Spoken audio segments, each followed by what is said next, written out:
Okay, so what we're going to be doing today is showing you how to do a color test on a specific material in Lightburn using your laser. I'm using the Monport GA30 MOPA fiber laser.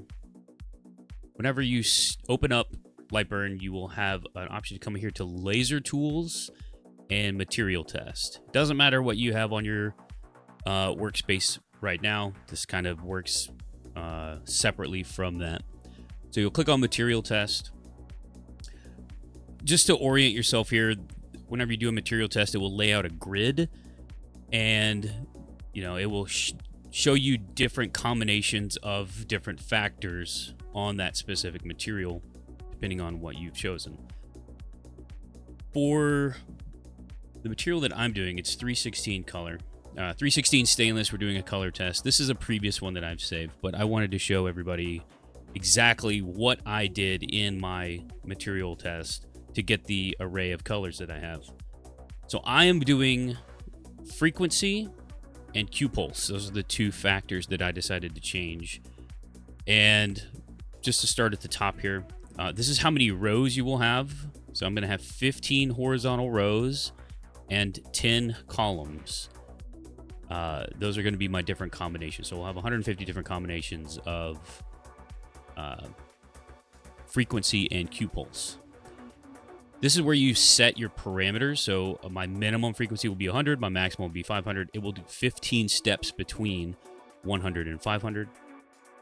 The height is how tall you want your squares to be. And then here you have your Y center and your X center. Those are not really anything you should have to mess around with. Here on the columns, I've got 10. Q-pulse, we're going between 2 and 11 nanoseconds. So it will have 10 different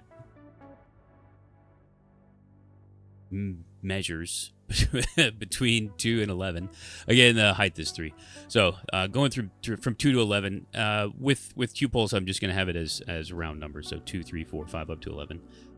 Here on material settings, this is what it's going to do whenever it's going to mark the really the labeling of your material test. So you want to make sure that whatever you're doing in here can mark on your material in a legible, clean manner, so you can read everything that you have, and you'll see that here in a little bit. But you'll see that these settings are what I use on stainless, just to do a kind of a plain black stainless steel marking, 850 millimeters a second at 60% power.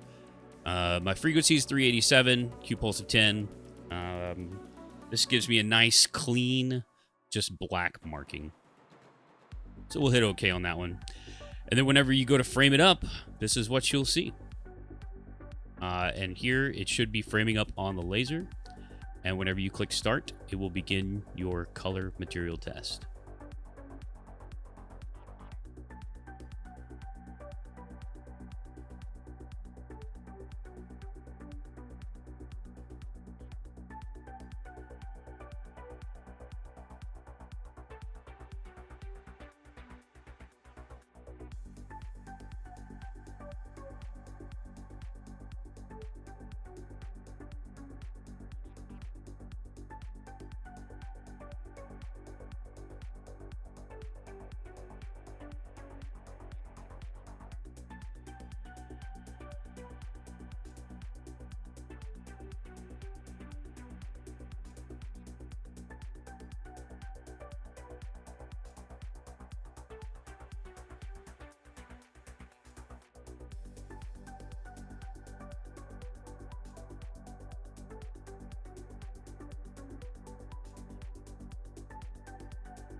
And now you can see our color material test is complete.